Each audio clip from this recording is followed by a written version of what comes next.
Good morning. My name is Jeff Barneson, and along with being an alumnus of the Kennedy School, I'm a member of the Harvard Chaplains. In that role, I serve graduate students and faculty communities through InterVarsity Christian Fellowship, and it's an honor to be with you at the celebration of life.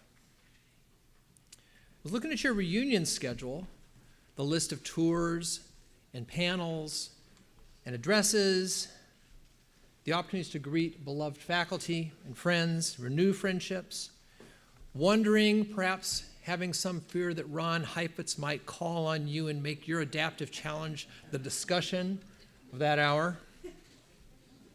This is a busy weekend. It's not over yet.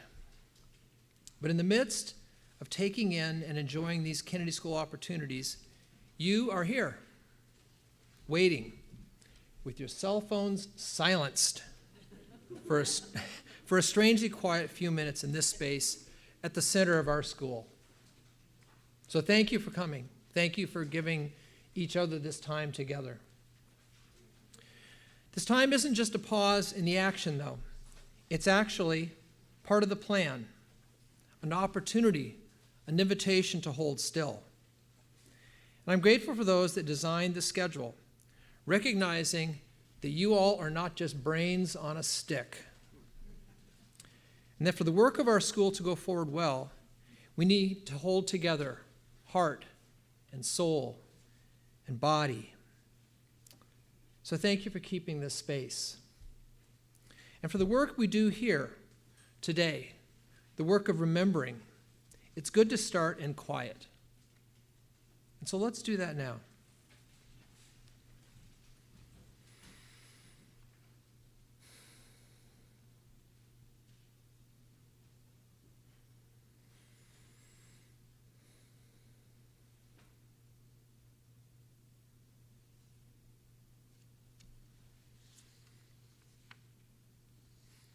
May I pray for us. Spirit of the living God, who breathes life into your people and sustains us, we wait here together in your presence in need of grace for this moment, for our next breath, and all that come after. Be present with us in this service. Clear our minds, soften our hearts as we remember our classmates this morning. Stir up thanksgiving and gratitude for the providence through which our paths crossed and for the time we shared. And prepare us for our work that continues as your agents of grace and reconciliation and justice and mercy and healing. Amen. I'd like to introduce and welcome Wendy Feldman, who will read for us on peace.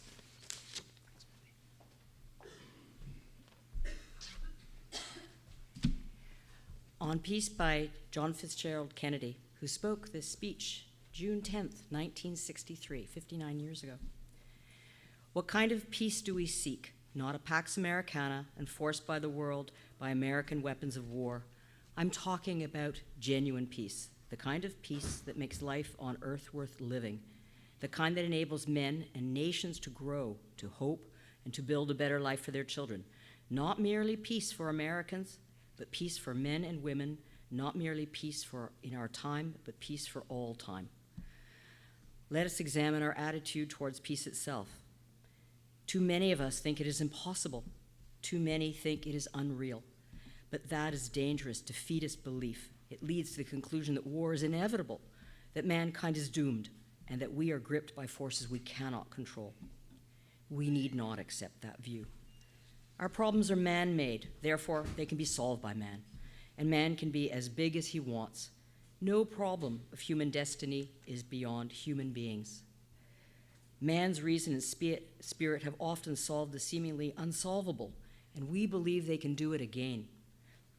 So let us persevere.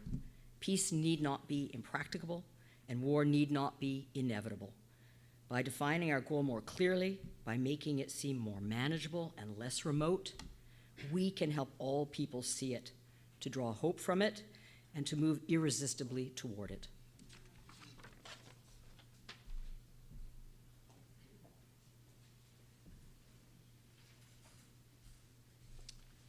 Thank you, Wendy. There's a reading from Ecclesiastes, chapter 12, that I share with us now. Remember your Creator in the days of your youth, before the days of trouble come, and the years approach when you will say, I find no pleasure in them. Before the sun and the light and the moon and the stars grow dark, and the clouds return after the rain. When the keepers of the house tremble, and the strong men stoop. When the grinders cease because they are few, and those who look through windows grow dim. When the doors to the street are closed, and the sound of the grinding fades. When people rise up at the sound of birds, but all their songs grow faint. When people are afraid of heights and dangers in the streets. When the almond tree blossoms and the grasshopper drags itself along, and desire no longer is stirred. Then people go to their eternal home, and the mourners go about the streets. Here ends the reading.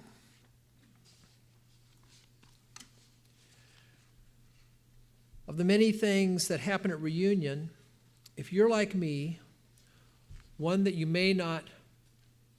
like the least, I guess I'll say, and try as we might, we can't stop, is when our mortality is put on display. And these lines from the final chapter of Ecclesiastes are shocking in their graphic description and perhaps a bit out of place for a celebration of life. But there they are, line after line descriptions of human frailty and physical decline. Did you notice it? The keepers of the house tremble, and strong men stoop.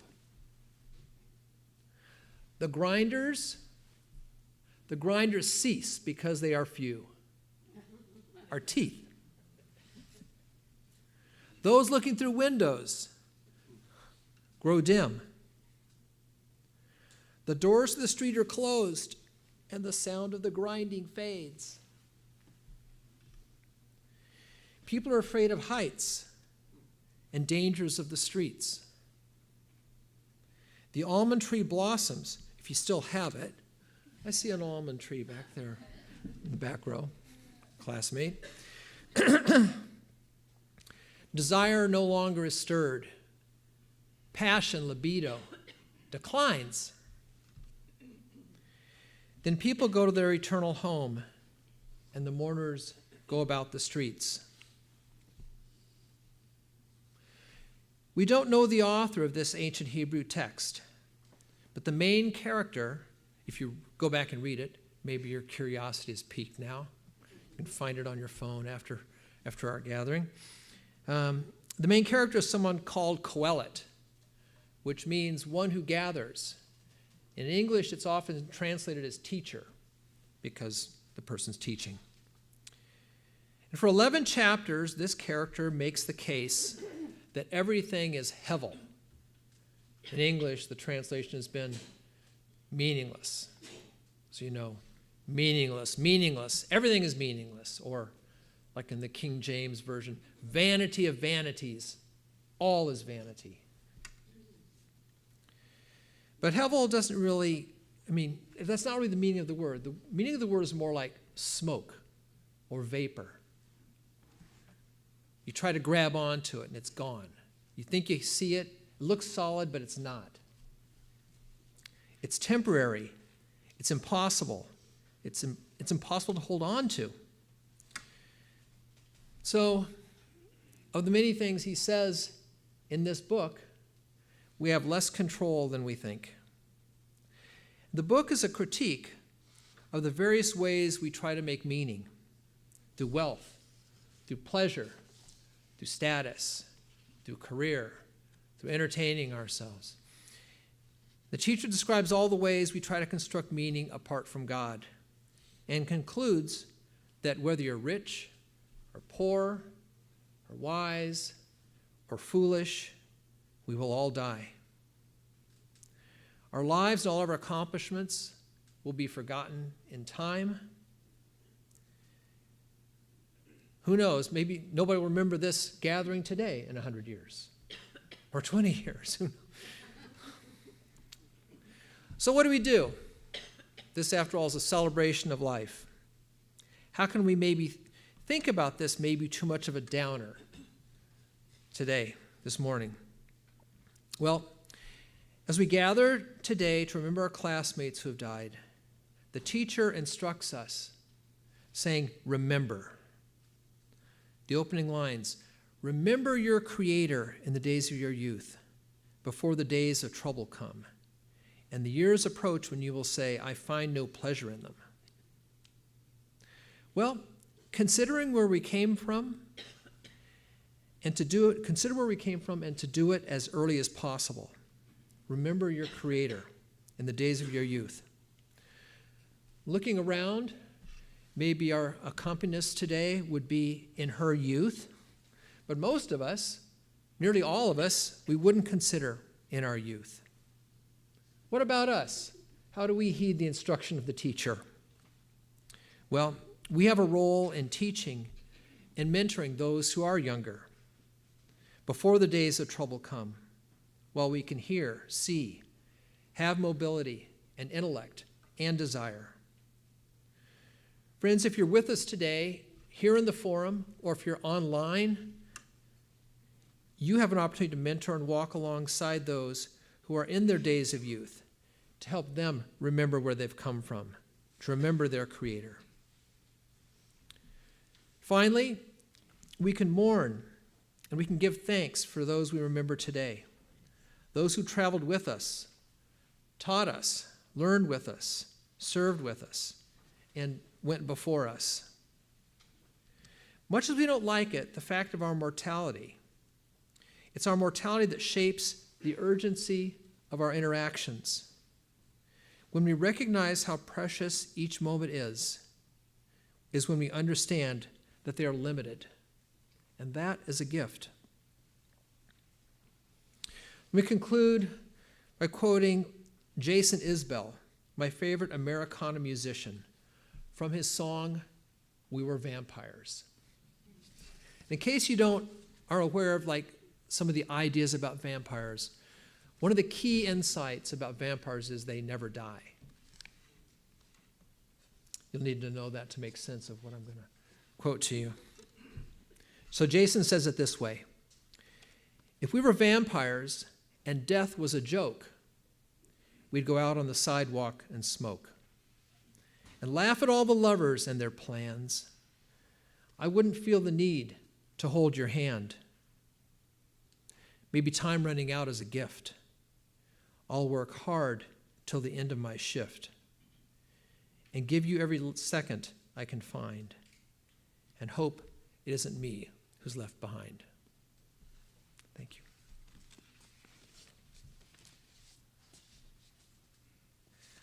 Now we take a moment to do the invocation. It's printed in the program.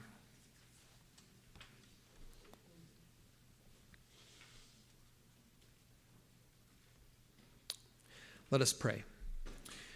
For all those suffering in the world, for those whom we have lost in the line of duty, for alumni, friends, and faculty who have left our lives much too soon, for all those facing economic hardships, for the difficult decisions our public leaders face daily.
We're now going to share together the reading of our classmates.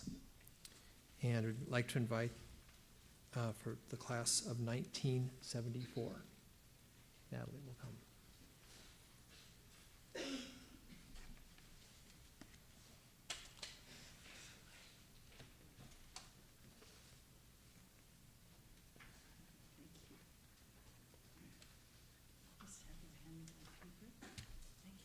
Of course.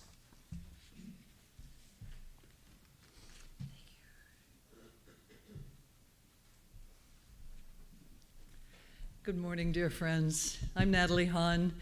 Today we give great honor and remembrance of our favorite classmates, our friends of 50 years ago. Our love and our prayers to their family. They include Michael Bloom, David Burmaster, Warren Clark, Richard Creedon, Stephen Finan, John Gamble, James Hull, James Hicks, Stephen Hitchner, Merrill Holman, Robin Jones, Bonnie Lincoln, Ellen McDougall, Roman Nomich, Eugenio Ocampo, Thaddeus Paluchowski, Robert Pastor, Donald Pendleton, John Perkins, Kenneth Pitney, Randall Rice, Arlene Selvern Gordon, Louise Sepulveda, Sherman Stimley, Mark Sumner, Stephen Tanzel, Louise Thrasher, Paul Van Ward, Alan Wasserman, Paul Wires, Reginald Woolard. Our love and our prayers to their family and to all of you.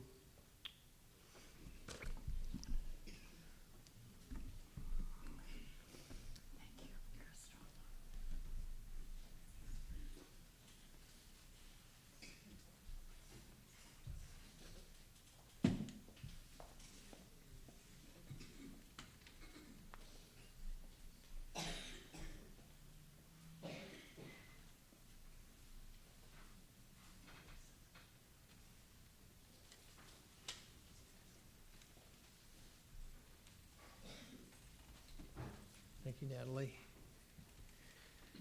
For the class of 1979.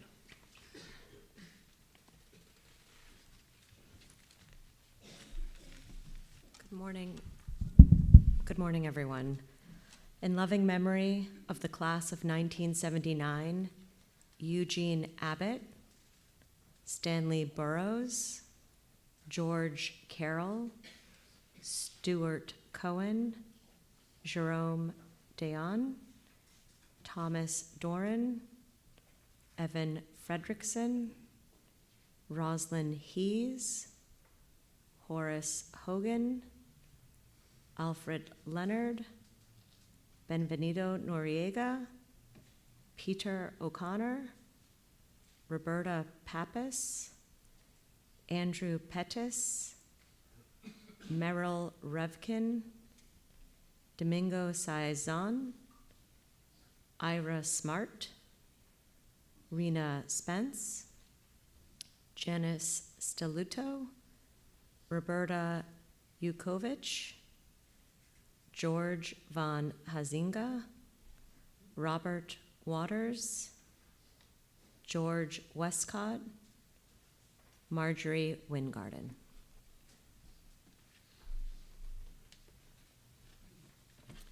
The class of 1984.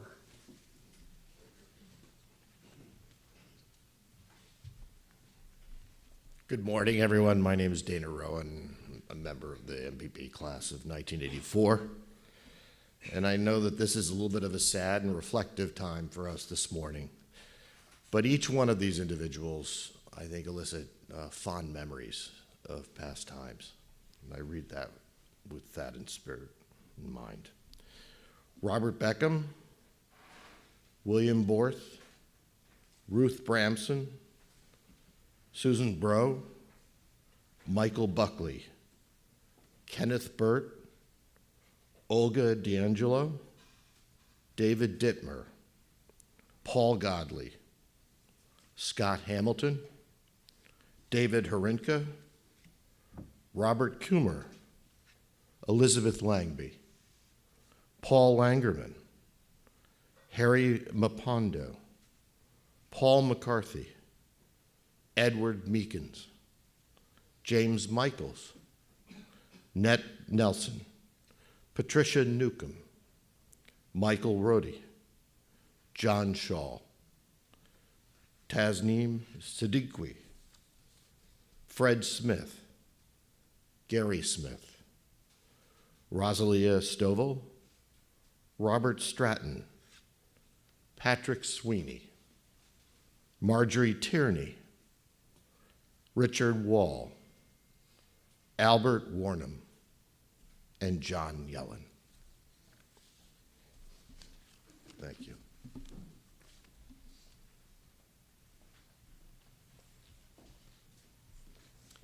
The class of 1989.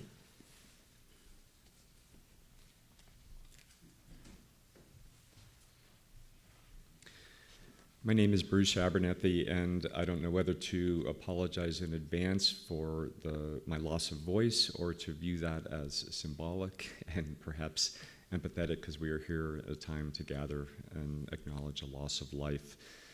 In loving memory for the class of 1989, Audrey Ambrosino, Gilbert Armillo, Linda Berry, Stephen Brown, Jamie Cochran, Raymond Cross, David D., Jessica Feldman, John Flynn, Howard Gatow, Karen Holloway, Philip Hyde, Anne Kahn, Roy Cavinia, Althea Kroger, Linda Latham, Bernard McCauca, Bailey Mason, Jack Matloff, Mark Main, Mary Mitchner,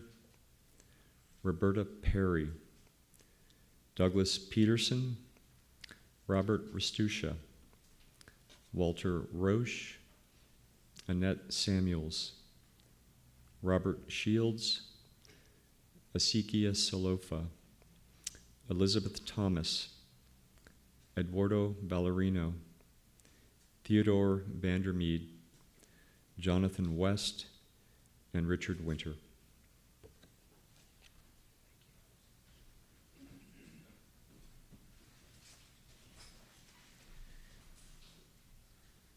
Class of 1994.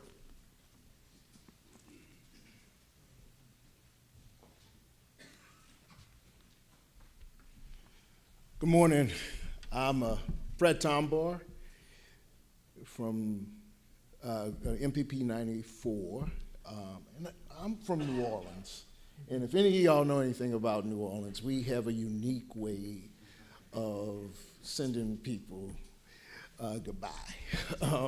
We dance, we play music, we have a good time, and we celebrate their life. So this is a true celebration of life. I'm not going to dance. We don't have a second line band playing, but in that spirit, we truly are here to celebrate our classmates who were not able to be here with us, and to give them notice that as we read their names, we are appointing them to the committee for the ultimate reunion that we all will get to participate in. So, Robert Anderson, Christina Blache, Corey Copeland, John Farr, Lisa Garbus, Hepka Hinkst, Elizabeth Martin, Luann Nyberg, Michael Shanahan, and Rose Waringe. Get to work.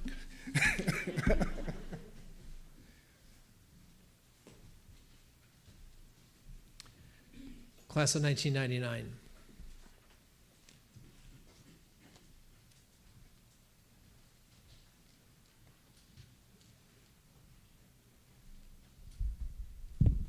Good morning. I see some of my classmates here. We are all from the mid-career class of the MPA, with the exception of one, so I asked my colleague from the other class of 99 to name that name. I was thinking earlier this morning while I was looking at the list, trying to remember the faces and the particular personality of our classmates that have gone ahead of us. And one of them I'd like to lend to the class of 1994, because my best memory of Kevin Reynolds was him dancing, so he can keep on dancing. In loving memory of all of them, Brett Berry, Maura Dowling, Robin Franson, Joseph Gran, Nancy Morse, Kevin Reynolds, Jesse Robredo, Helen Elaine George, and Michael Ubler. Thank you.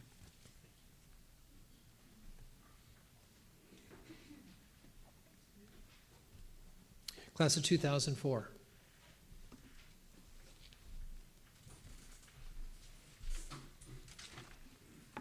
Elizabeth Carr, in loving memory of our gorgeous classmates from throughout the world, whose joy has been missed at this, but I'm very glad to hear that they are organising the following reunions. So Carmen de Piola, William Dodd, Adam Dunansky, Brooke Allison, Luz Mendez, Samir Jain, Tom Kennedy, Ron Mazzoli, Stance O'Reilly, Kitty Terry, and Kenichi Suchi, lest we forget.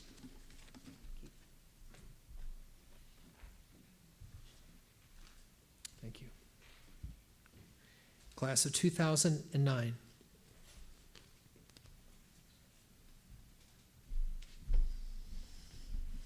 Good morning. I'm David Holden. I'm so grateful to be here with you.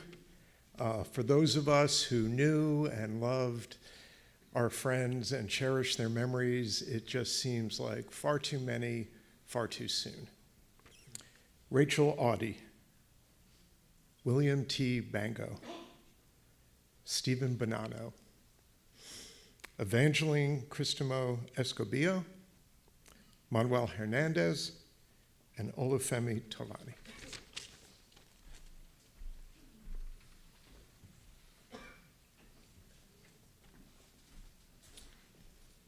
Class of 2019.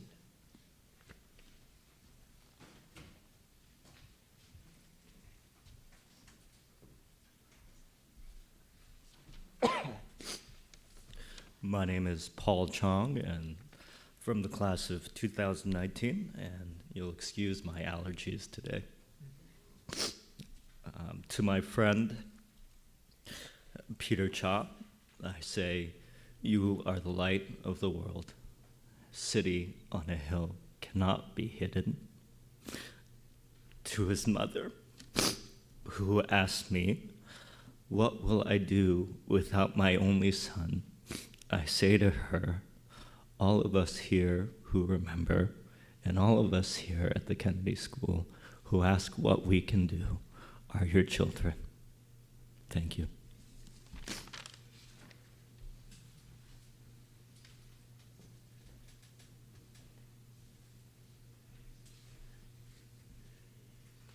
Have we heard from all those who are to read? Didn't miss anybody? Okay.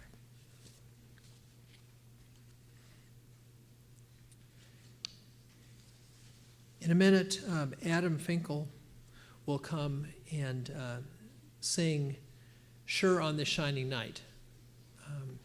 I have a copy of the text, and I just thought I'd take a moment to read you the lines from the text so you can listen and understand. Sure on this shining night of star-made shadows round, kindness must watch for me, this side the ground. The late year lies down. The north, all is healed, all is health. High summer holds the earth, hearts all whole. Sure, on this shining night, I weep for wonder, wandering far alone, of shadows on the stars. Adam.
If you'd like to clap, feel free to clap.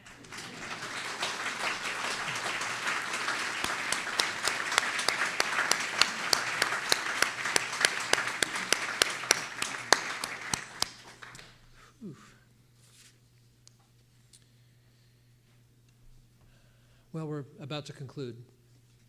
And just to say, your classmate from a previous century, T.S. Eliot, wrote, "The end is where we start from."